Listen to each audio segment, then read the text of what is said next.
Good day, soul brothers and sisters. Welcome to Soul Empowerment. My name is David McLeod. I am your life mastery coach, and I'm delighted to have you here today. We are going to have a very, very interesting conversation based on the idea that there is no out there. I know it's kind of maybe it tweaks the brain a little bit. Maybe it I don't know what it does for you as you're watching this, but I know for me it seems to be a real truth. The more inner work I do, the more I realize that the out there is just kind of an illusion. But we'll get into that in a moment. Before I do, I'd like to give my co-hosts an opportunity to introduce themselves, and I'm going to start with you today, Gayle. Tell us who you are, where you are, what you do, and why. Hello. Welcome in, everyone. My name is Gayle Nowak. I'm located in Greater Boston area on the North Shore of Massachusetts. I help spirit-led coaches and leaders in the wellness space create authentic, healthy business relationships without hiding or silencing themselves so that they can communicate boldly and lead lovingly and make the world a better place. And I use an energy-first and healing-centered approach to working with my clients and really helping them go from hiding in plain sight to being a bold and gentle leader in the new earth paradigm. So you can find me and more information about me at GayleNowak.com. Always open to a conversation, and I'm really looking forward to our conversation here today about what is out there, what's in here. Beautiful. Thank you, Gayle, for that. And I just love the idea that you're doing things to help people become more visible to the world, because that's what we need. Is we need visible, heart-centered leadership. So thank you for doing all that you do. So Scott, tell us who you are, where you are, what you do, and why. Interesting. So I'm on the opposite end of Boston from Gayle. I'm on the South Shore of Massachusetts, and I lead professional men and women on their soul journey. The healing journey is when I first took over my own journey, it was out there. I always looked outside myself. And what I realized was everything came from here. And I help people find that spot within themselves, that soul space within themselves, in order to be seen as, much like Gayle has said, but also to be truer to why they were brought into this world, onto this earth, and the contract that they have signed up for this human existence. And I'm sure that within this discussion, we're going to get into a lot of these aspects. Yeah, beautiful. Well, thank you for that, Scott. And I just saw an email from Sara. She's having some problems signing in. And yes, Gayle, she had the same problem you did. I've responded to her. Hopefully she will join us in a few minutes. And we will continue for the time being without her until she gets here. So, yeah, this topic, there is no out there. I remember when we were having our conversation, and I think it was just Gayle and me at the time. It was a pretty deep conversation. It went on for quite a while. And yeah, we were talking about, in previous episodes, we have alluded to the idea of projection and what it really means. And in the course of that discussion, we came up with this theme, this idea of there is no out there. And I think I'd like to start this today because in my experience, what I have learned over the course of time is, well, and I'm sure you have all experienced this too, the human brain is not really capable of telling the difference between a real experience and an imagined experience. Science has demonstrated this in many, many different ways. And yeah, it's pretty strange that's the case. But so what it really means is that our brains can be stimulated to give a certain kind of response, even without, our sense of touch, our sense of smell, our sense of taste, or our sense of hearing. Hello, Sarah. I'm glad you could finally make it. I'm sorry for the screw up on the page. I will explain what happened later. For now, I'm glad you're here, and we've just gotten started. No, I'm here. That's the most important thing. Yeah. So anyway, in the course of this, as I just mentioned, the five senses, and if you think about the way the senses operate, like when I touch something, I can feel the nerves that allow that sense to transmit energy, along these neurons and up into my brain. They are so sensitive, so sensitive. And think about how sensitive your fingers are, just those alone. I mean, you can feel something thinner than a human hair. That's how sensitive they are. But the point I'm trying to make is, when you feel something, I reach out and say, touch something out here in front of me, or even my coffee cup, right? In my perception, the coffee cup seems out here, right? But because of the way science works, science could stimulate the right neurons, and I could believe that there's a coffee cup there that doesn't even exist. The same is true of all of our other senses. When you think about what you see things, and we see like millions of things happening simultaneously. I mean, assuming you have the power of sight still, but we see all these things happening all the time. Imagine just how much data there is that's coming in through the eyes and being processed by the brain. And yet somehow, in the course of that processing, we make the conclusion, oh, this thing I'm seeing is out there. Again, science could stimulate the brain in just the right way to make you believe something is out there that doesn't even exist. So my point of all of this is that ultimately, all the things that we imagine are actually out there are really only in existence within the context of our perception and our consciousness and our awareness. They may not even exist. And that's really where this topic title comes from and where the idea comes from. And so I just wanted to set the stage, and now I'm going to open the floor, and I can see Sara. She's she's ready to go. So I'm just going to open the floor, see what people say. All right, I am going to start. It's just like, we're basically told, actually, nothing's real. And I don't know whether you've ever had the sense, and it happens to me quite regularly. I can be somewhere and I can look at the floor, and it seems to be sort of moving as if it isn't actually there. It's not actually real, which is quite a strange sensation. But I've obviously got this inner awareness that actually none of this is real. That wall right at the side of me is not real, but you can hear me hit it. It's not there. But to get this sensation with the floor, and it looks as, ever watch Star Trek, the holodeck? Oh, yeah. That's not real. They're in a thing that isn't real. And then they have those glitches where bits of it seem to disappear and whatever. I suppose it's a little bit like that sensation of looking at the floor. Right. And so, are we open to the fact that this is all about the human imagination? We are here to have the experience. We have been given everything to have that experience. But actually, it and our physical being isn't real. What is real is that very core of ourselves, which is our soul, our spirit, whatever you wish to call it. Right. But we're here to know that that is solid, that is solid, the floor is solid, that we're not just going to suddenly drop into space, which is that real. Right.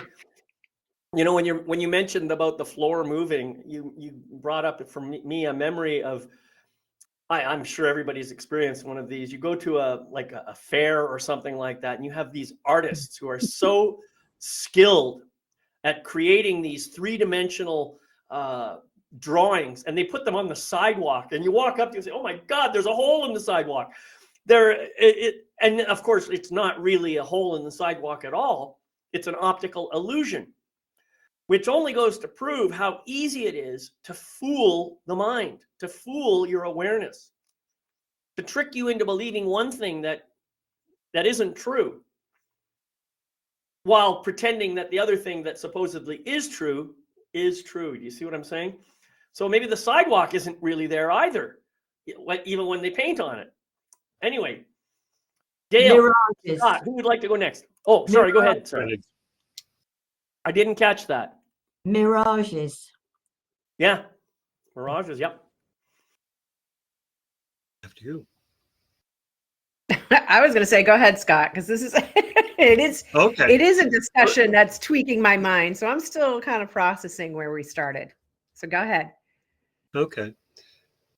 So I was thinking about the out there, and those of us who've gone through meditation, those of us who've had a guided meditation, and the meditations that I've been on, and you can see alternate worlds, you can see alternate spaces, you can be brought to a place that doesn't exist, and in your mind's eye, you can see and imagine and feel and experience while sitting in a chair or sitting cross-legged on the floor. You can experience sound, sight, touch, smell, while never leaving where you are and experiencing all that. So is that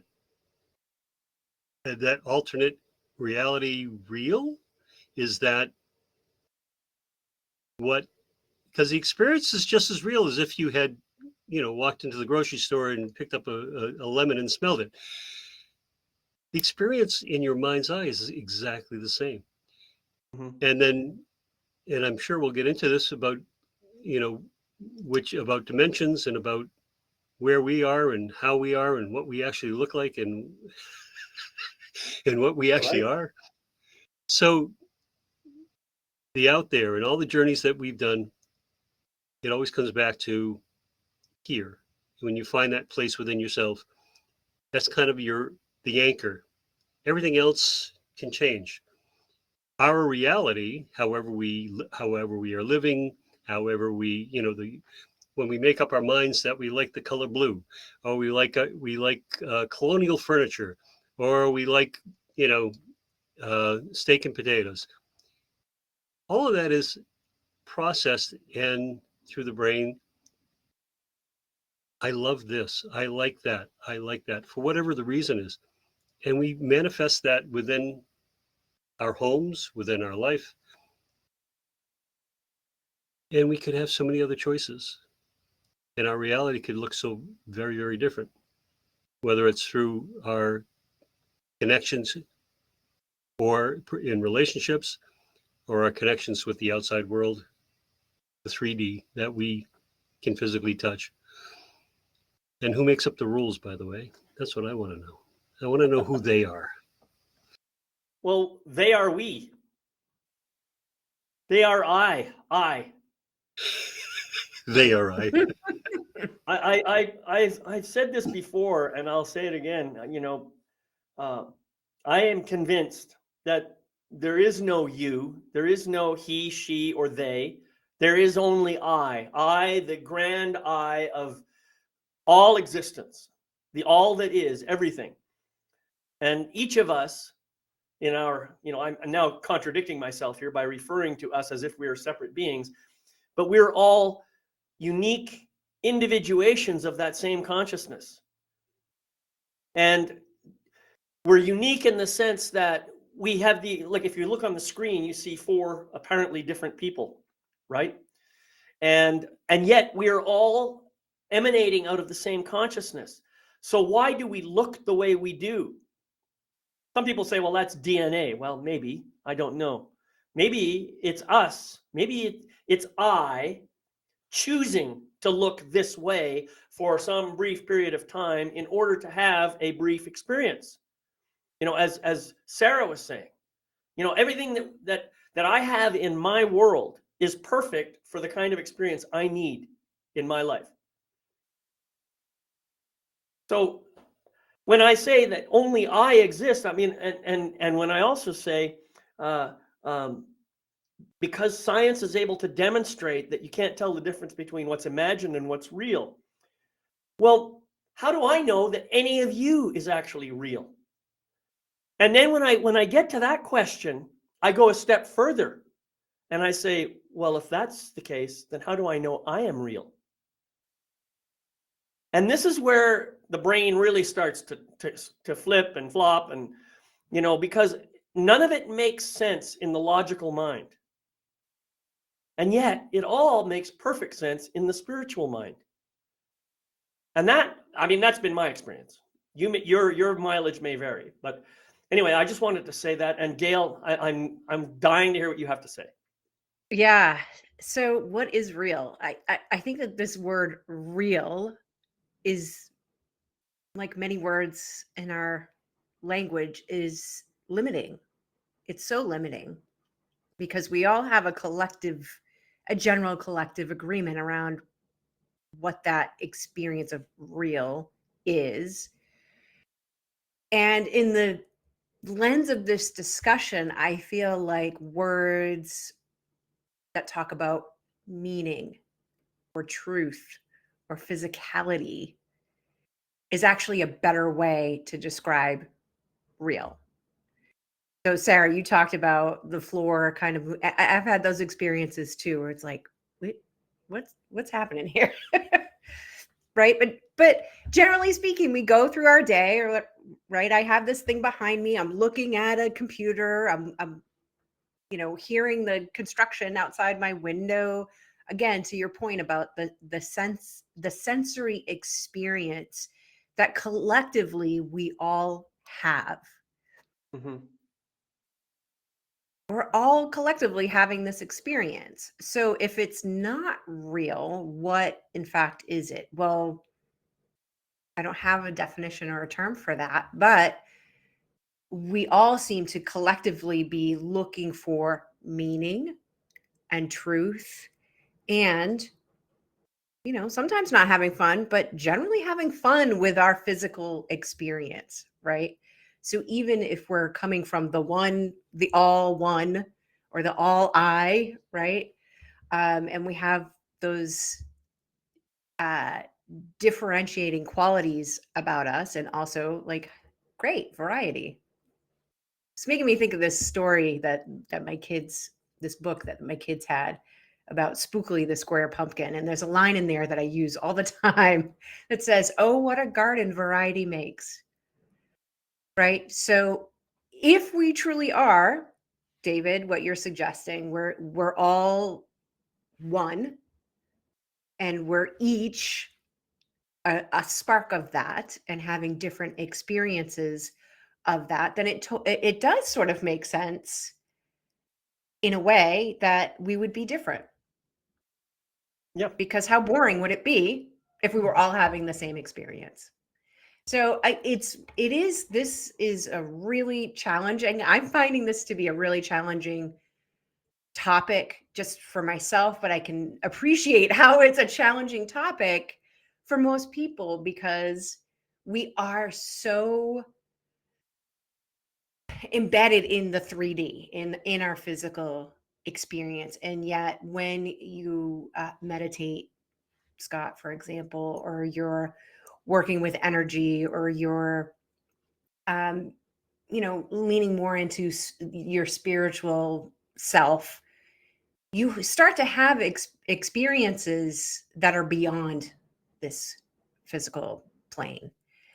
Mm-hmm. And that to me is an indication of like, is that real? Like, I've had many experiences where I can't explain it, and I've asked the question, was that real, or was that just something that I made up in my head? Is it both? Is it, what is it? So I think we can all agree that we're experiencing something. And whether or not it's real or an illusion or something in between, in some ways I feel like it doesn't matter. It's kind of like, what meaning do we take out of it? How do we want to have that experience? Yeah, this is great. You brought up some amazing points. I would just like to touch on your question about what's real. You know, the idea of reality, or and to go even a step further and call it an objective reality, I think there is no such thing as objective reality, because there has to be some kind of consciousness present to be aware of the reality, which means that it's no longer objective. So that's just my theory. If there is no consciousness to experience whatever supposed reality there is, then is there any reality at all? That's the first question. This is obviously a deeply philosophical one, and I'm sure that all kinds of people can, it's like saying if a tree falls in the forest and nobody's there to hear it, does it make a sound? Well, I think, there's all kinds of arguments for and against. You can say yes, you could say no. You can prove it either way. But my point is, in the absence of awareness, in the absence of consciousness, does anything exist? So the idea of reality somehow implies a consciousness that's capable of experiencing that, whatever that reality is, right? Now, the other thing that you mentioned, oh my goodness, and I forgot. I had this great thought that I was going to say, and it's gone now, so it's irrelevant. So I'm going to shut up and someone else can speak. I'd like to go back to the meditation, because the very first time I went to my healing pool in meditation, and it was up in the mountains, and it was a pool in the mountains, but I dove in and I found myself being able to breathe underwater, being in the oceans and swimming with whales and dolphins and everything. There are no restrictions, and I fly off planet so many times. Yeah. There are no restrictions within meditation. I think the thing is, we've chosen to have this physical experience, to experience it as a reality, so that we can put names to things, so that we can potentially be able to grasp an understanding with the human mind. But we're so much more than that. But the human mind, how easy does that find to grasp that? So many of us now just say, okay, fine. We are a spirit, a soul, whatever you want to call it, having a physical experience. This meat-covered skeleton is just our outer layer that's housing that soul spirit that, to me, is our connection to that is our heart. We're housing that for us to be able to have this experience that our soul has chosen to have. Every experience, whether we consider it good or bad, is something we have chosen. And it's up to each of us how much bad energy we put into things and how much good energy we put into things, how we choose to experience it. Do we make it worse than it has to be, or can we make it better? We have plenty of choices, but there are things that we have agreed to, because that is what our soul has chosen. There are also, and we've had those experiences, even though for so many of us, our soul has agreed to be here at this time. We've had many, many experiences where we've had no choice but to come down and have experiences. Oh, I say down, but across, up, whatever you want to call it. Come here. How many experiences, if you want to take it right out there, have we had in other dimensions, other planets, other universes? This isn't our solitary only thing about us. How open do we wish to be? And is it just all, not just in our hearts, but right there inside our souls? But our soul is that spark that is part of the whole, the I am. So there is one solitary being that we are a tiny aspect of, choosing to have these mass experiences. And that is a lot for our brains to get around. So is it a matter of just being accepting of the fact, yeah, this is all an illusion, but we're here to feel, to see, to hear, to experience. So why don't we just make the most of it? Scott. Wow, I love that, because I was going to bring the same thing up. For those of you who've done either past life regression or through meditation or any of that, traveling without your body, astral projection, or in my case, I was brought to previous existence on another planet. Never thought it was possible, never dreamed of it. And then I was taken there, and it felt like home.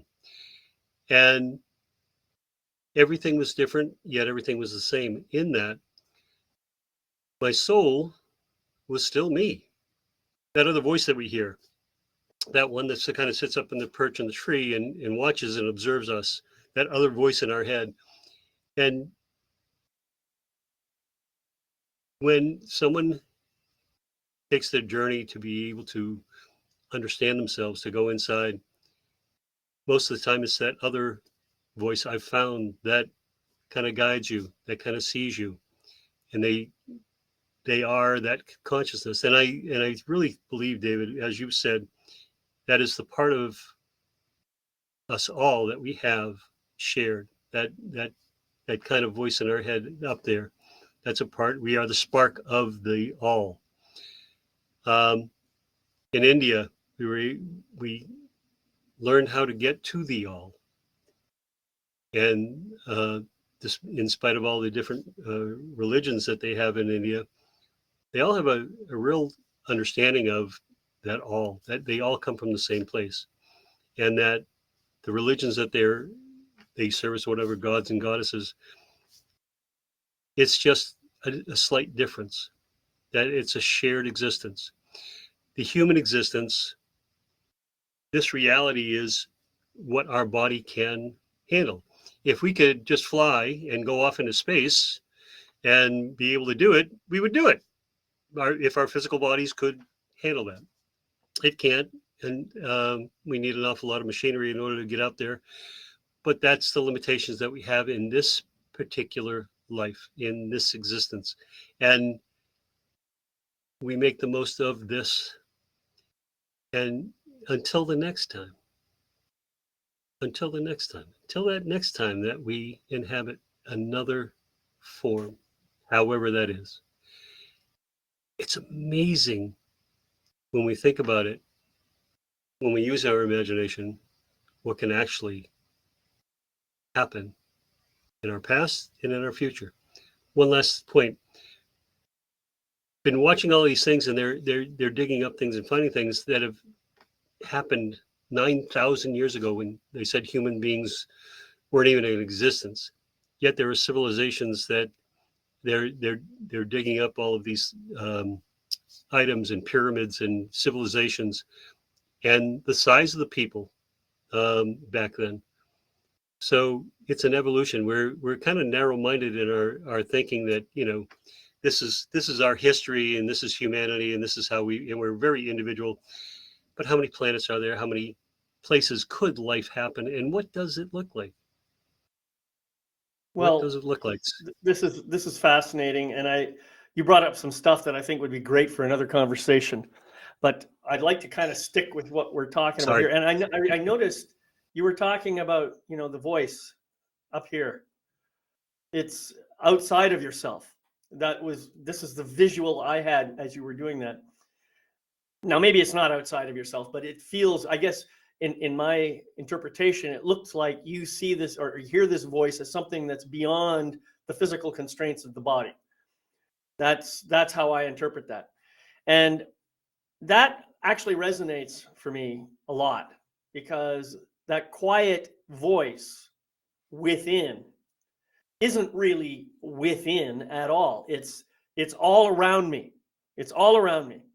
And I only hear it when I allow myself to get still and quiet in meditative states. Well, I mean, I suppose I can hear it at other times too, but I really hear it in that meditative state.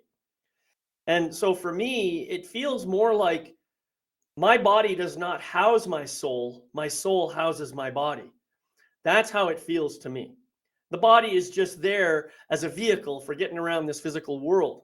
And really that's its only purpose. I mean, aside from also having the experiences that go along with being in this world. But if we didn't have this body, if I didn't have this body, I dare say all the experiences that I have had thus far would be quite different. I wouldn't be talking with you in the same way right now if I didn't have this body.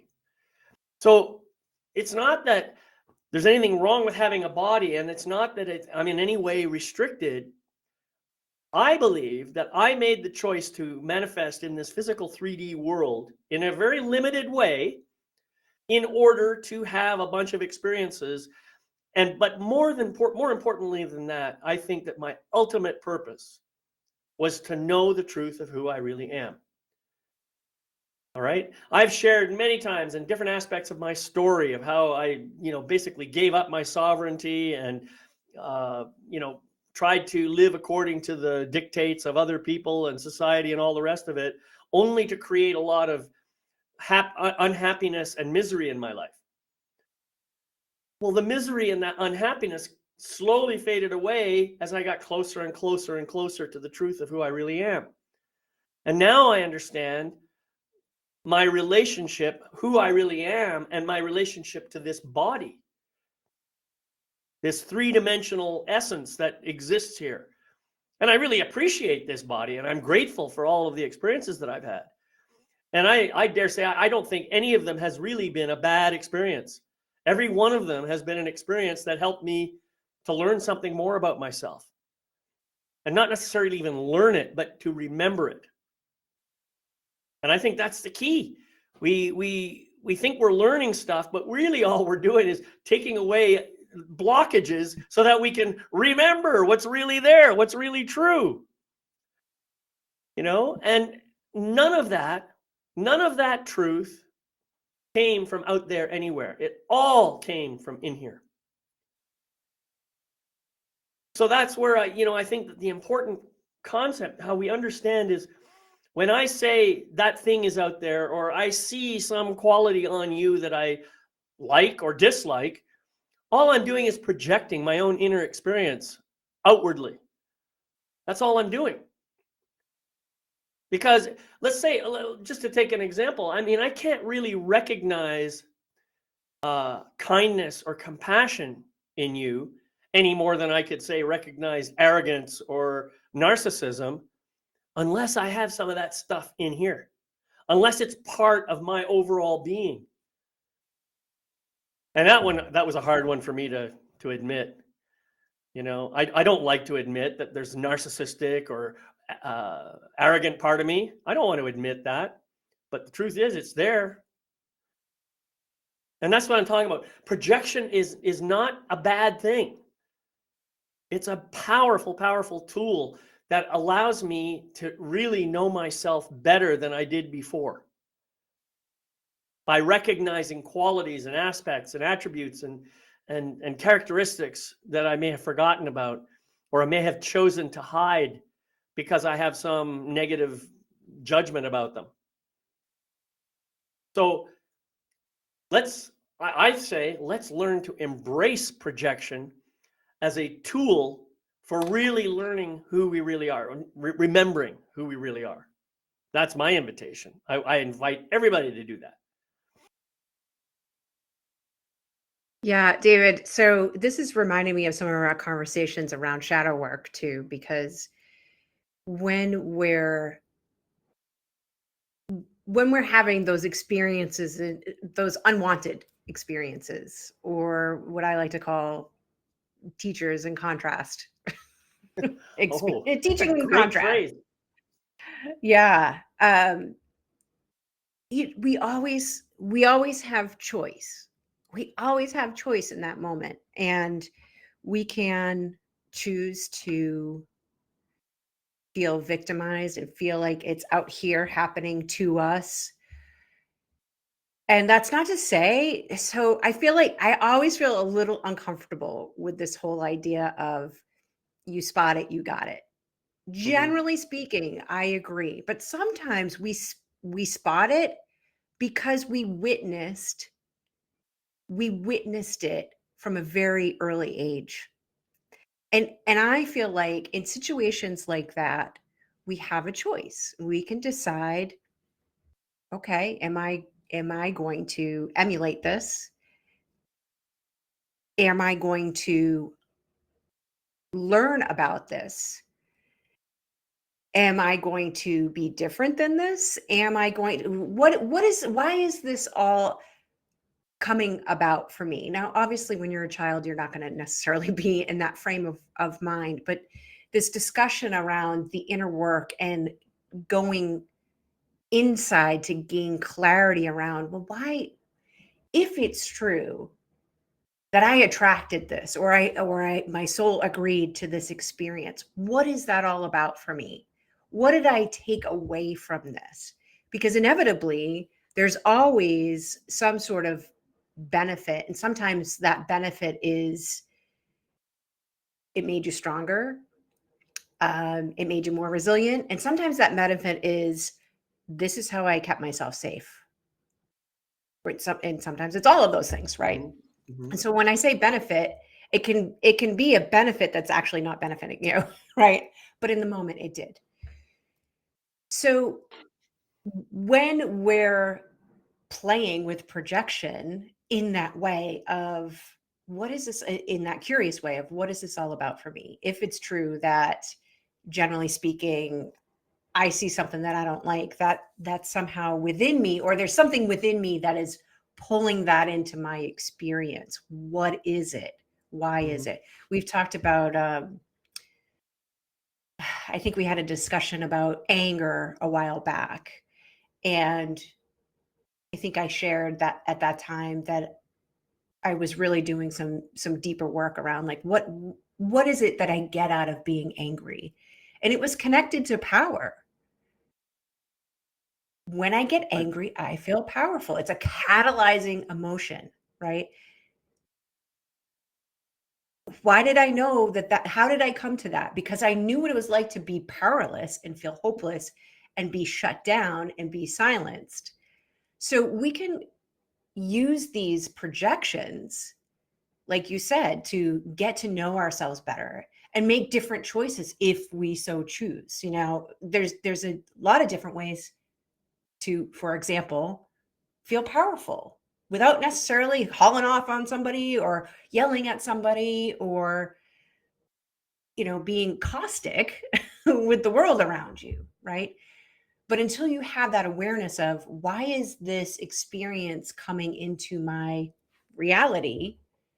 What is this all about for me? Are we able to, you know, if we don't go into that, if we don't go within and get to know what that is for ourselves, we'll just keep repeating that. And we won't necessarily make different choices, or we won't have different experiences. So this piece, especially David, about not looking out here so much for who we are and really using this out here to help us get to know ourselves better is really resonating for me.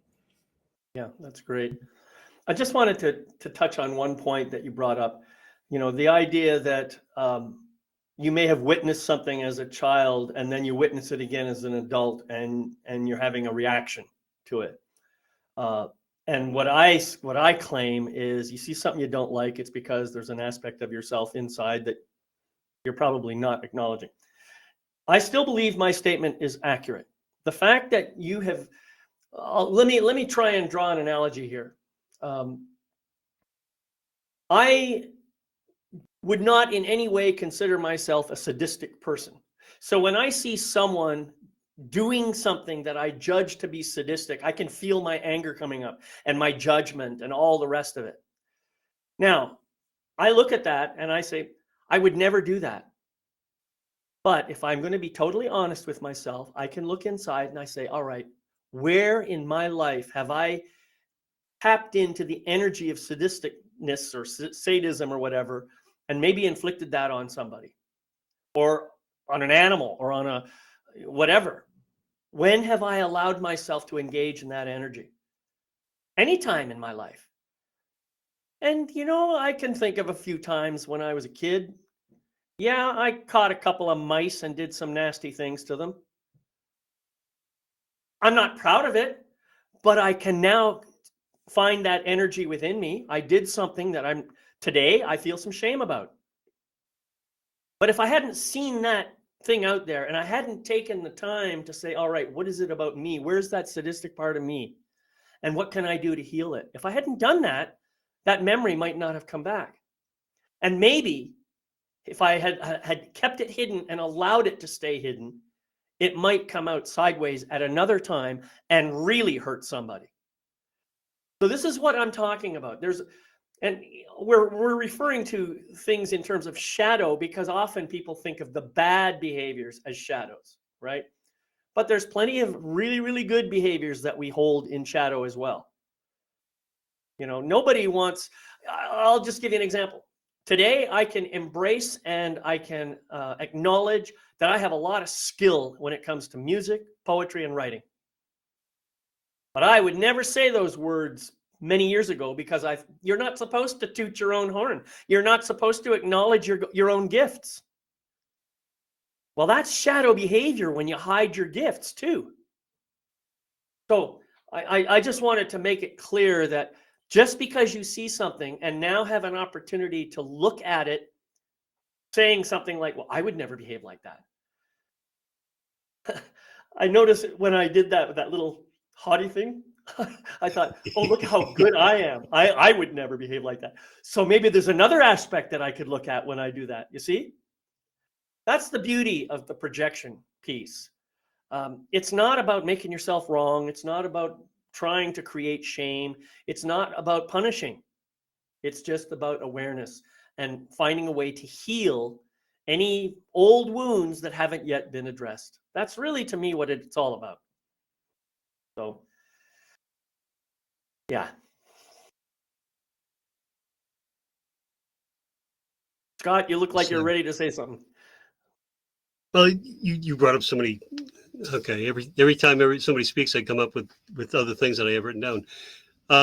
But you talk about the projection, and a lot of times when people go through things that are they deem negative, there is an isolation to their feelings. They feel like they are the only ones that are probably going through this or feeling that they are the only ones that, it's very isolating. And for anybody who's gone through those times in their life, everything gets very, very small. You're right here. And in dealing with people in walking them through their journey, and when they open up, you realize everybody has had those feelings, whether it was they had a similar trauma or not.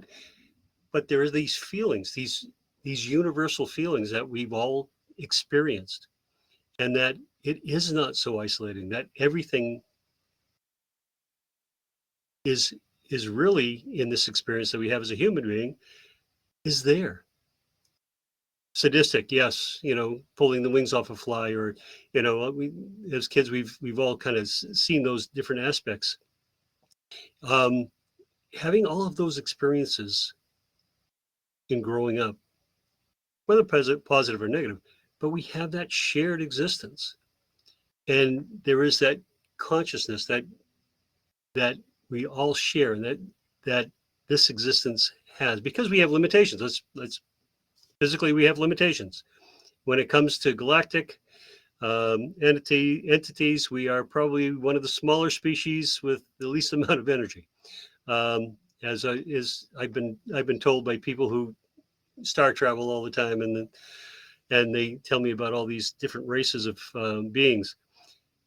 And with that limitation, though, we are unlimited in our ability to imagine, and in our spirit to be able to travel and to be able to experience. And that is, I think, in my experience, it's been knowing that other people have gone through what I've gone through. There's a comfort in that, in knowing that other people have done it, come out on the other side.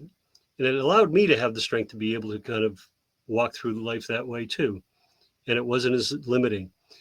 So the more open we are, the more present we are, the more understanding we are of ourselves, the compassion that we show for ourselves and the people around us, it makes that much more sense to have that compassion shown daily. We all seem to do that. On this panel, some of the most compassionate, honest, vulnerable people that I know are sitting on this panel, and they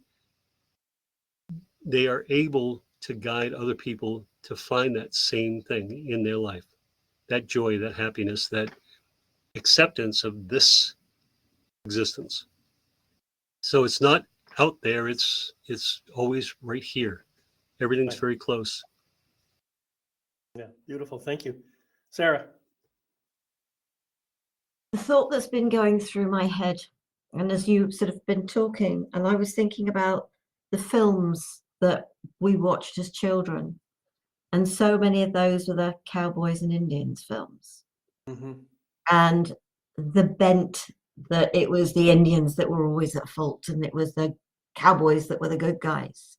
Right.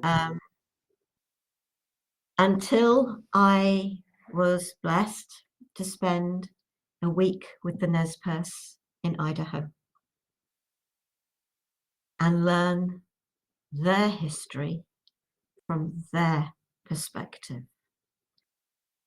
I couldn't watch another cowboy film with the cowboys and Indians if I wanted to, because of the absolute distortion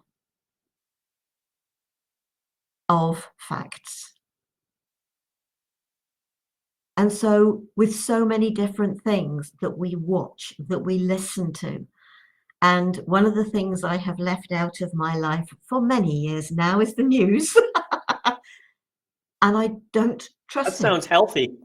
Oh, yes, exactly. Well, no, it is about being healthy. Mm-hmm. It is about what do we allow into our lives and what do we learn to say no to maintain our equilibrium, our peace, our sanity. Throughout COVID, I was being told everything by everybody else, but I did not listen to any of it.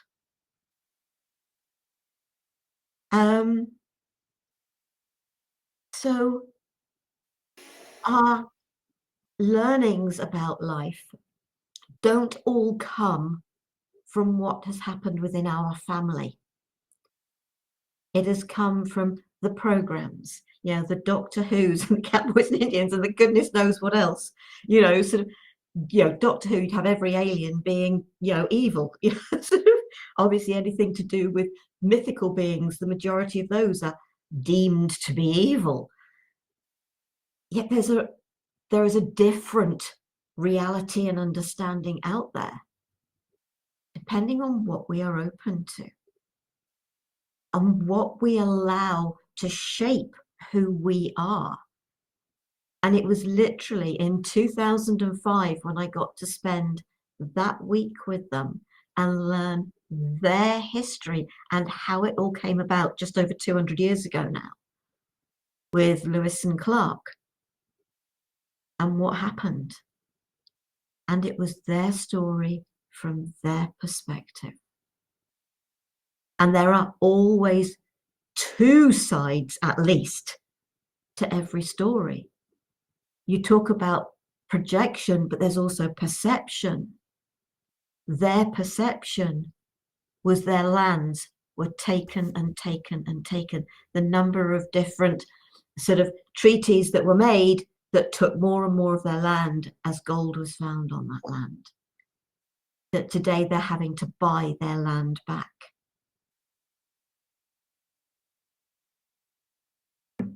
So to experience and learn about the other side of the story, because there are always two sides to every story. It's about the empathy and the understanding. And I've accepted that within my own story. Do I blame my parents for feeling abandoned and rejected? No, because I have learned the truth of what happened. It was the system and circumstances, not the choice of my parents. I do not blame them as an adult. The understanding of the child is something totally different, because you cannot explain to a 1-year-old what is actually going on. And that is why the system has changed. So it's opening up to the fact that what is our reality is from our understanding of what happened. However, our understanding may not have the full story. Right. I think that there's a lot of truth in what you say. One of the things that we've witnessed through history, through human history anyway, I can't speak for galactic history. There may be some other things that I don't know about, but it seems that we have one group of people conquering another group of people, and this happens over and over and over and over and over again, thousands upon thousands of times. And the interesting thing about that is whoever does the conquering is the one who writes the history. And there's a lot of our history that I think is distorted, because the victors were the ones who wrote the books. So we could pick any topic. You happen to mention the Indians in Idaho. Well, what about the Romans and who they conquered? How about all the people that were, I won't say victimized, but who became the slaves of the Romans as a result of, or how about all the African nations, even today, that are fighting amongst themselves, one conquering the other and putting the other into slavery? I mean, it's happening all the time. We're living in a world that really, if you think about it objectively, if you can do so, it's difficult to be objective about this, as I mentioned earlier. But my point is, if you just think about it, I would have to say that most of our world is living at a pretty low level of vibration. And it's only because people like us have taken the time to look within and to try and do our own work and make a conscious effort to elevate our vibration. I think and there's many, many thousands, millions of people like us who are doing this work.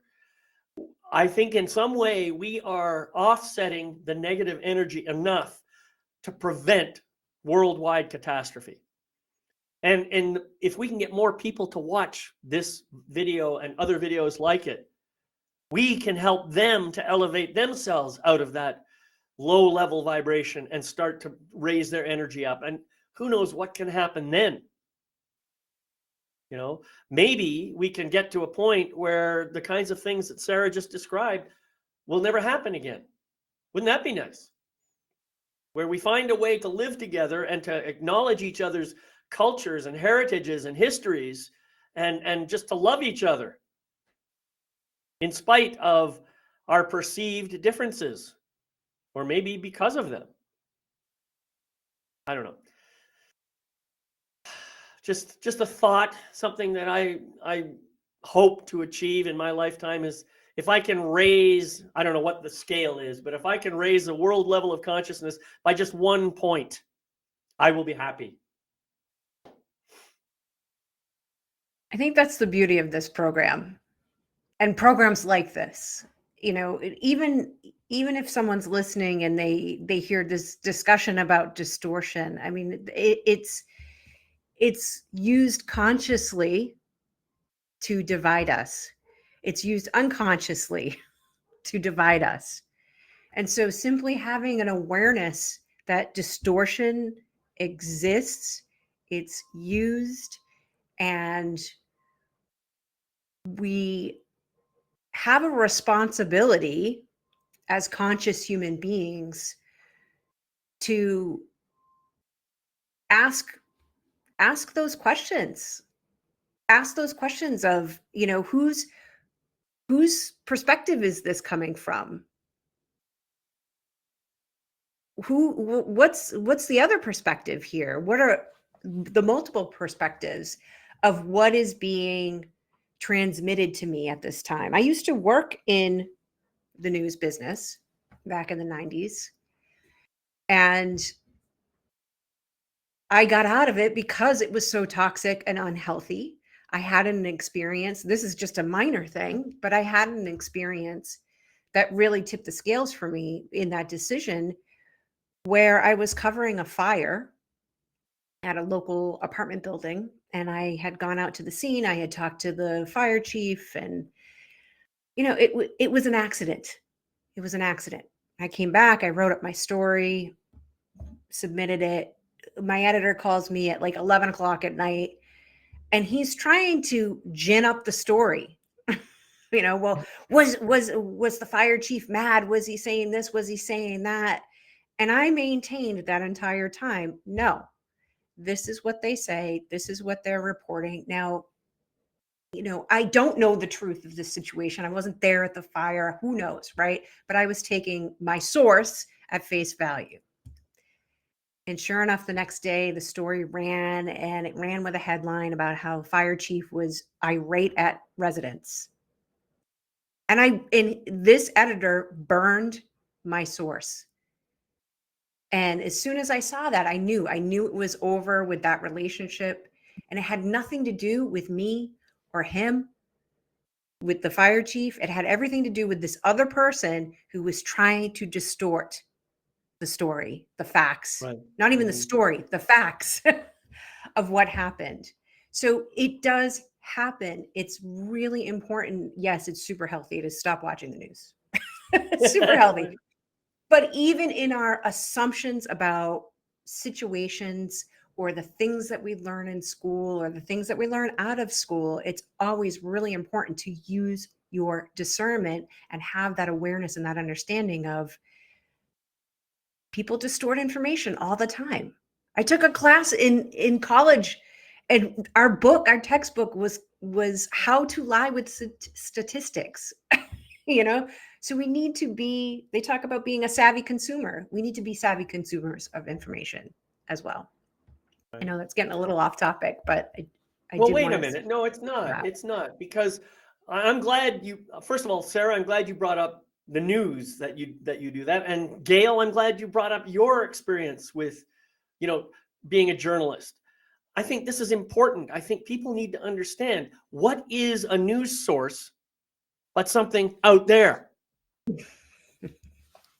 It's a perfect example. Where do we go for information? We go to, I don't know, CBS, NBC, BBC, ABC, QBC, some broadcasting corporation. And most people, this is what's really fascinating, most people get all of their news from one source. Right. Well, talk about minimum perspective, right? I think if nothing else, I'll tell you what COVID did for me is it got me looking at all kinds of sources. Even the ones, especially the ones actually that the mainstream media started lambasting as being misinformation. So now anytime someone says this is misinformation or disinformation, I go check it out. So my point of this is, yeah, in all of those cases, I'm still looking outside to get some information, and that's perfectly okay. But the real truth isn't going to come from there. The real truth comes from source. right? Absolute truth comes from source. Absolute truth is source. And we've been talking about our spiritual nature having a temporary human experience. Well, it's our spiritual nature that is tied to that source indelibly. We cannot be separated from that source. And so if you really want access to whole truth, the absolute truth, and nothing but the truth, you have to go in and connect to that source. That's what I believe. Scott, did you want to say something here before I start closing us out? Last thing that you just said about source, there is one source. There is absolute truth, not unconditional truth, but objective truth. There is truth there, and the remembering about who we and what we are, forgetting who we were, remembering, relearning, taking all of the things that the traumas we've had, the experiences we've had, and boiling them down and getting back into here. Man, life is different there. Thank you. That's beautiful. So, Sara, I know you got to get going here, so I would like to give you a chance. Would you like to share from your heart, speaking in a language we can understand, any final words that you'd like to share about there is no out there out there? I think this has to be in light language. It has to be for our hearts. It has to be said for our hearts to understand, for our soul to understand, and for us to feel the energy of it. Kint no haish ni a, ke ast kai ni ti me, tiroi cha a kamada te, stint toi te tiki, che aktaham, te ash te ne, kir noi che itiki meata. The English words I get are trust yourself. Beautiful. Thank you. See you soon. Gayle. Bye, Sara. Thank you. That was beautiful. Yeah, David, I loved how you summarized that right at the end and really connecting. That's it. Connecting with source. It sounds simple, and yet so many of us, have forgotten on our paths, or maybe never even were sort of introduced to this whole idea of connecting with that source energy. And it's a game changer. It's really a game changer when you're trying to sort through your projections or your clarity or your power or that small voice from within or the loud voice from out here, and really making our way through the world. I personally know the power of connecting with that source energy to remember who I am and to get centered and grounded and trusting myself, as Sara said before she hopped off. So any of us here on the program, I think that we all help our audiences, our clients with that aspect of the soul journey. And we're all here as messengers, as guides. We're working on it ourselves, and we're here to, as David said, help raise that vibration here on the planet in a more collective way. So that's all I have to say for today. But wow, that was that was quite a philosophical and spiritual conversation today. Beautiful. Thank you. Scott, would you like to say any final words? Just echoing the same thing that Gayle just said. And you've done a masterful job of shepherding us through this conversation. Oh, well, thank you. And thank you both for being here. Thank you, Sara, as well, for being here. And thank all of you for watching the recording and for being present on this channel. Remember, I have recordings of this and every other episode of Soul Empowerment on my website at Your Life Mastery Coach. So please go and check them all out over there. And I like to just share that I wish you love, light, and blessings on your continuing journey. And I'll see you next time. We'll all see you next time right here on Soul Empowerment. So bye-bye for now.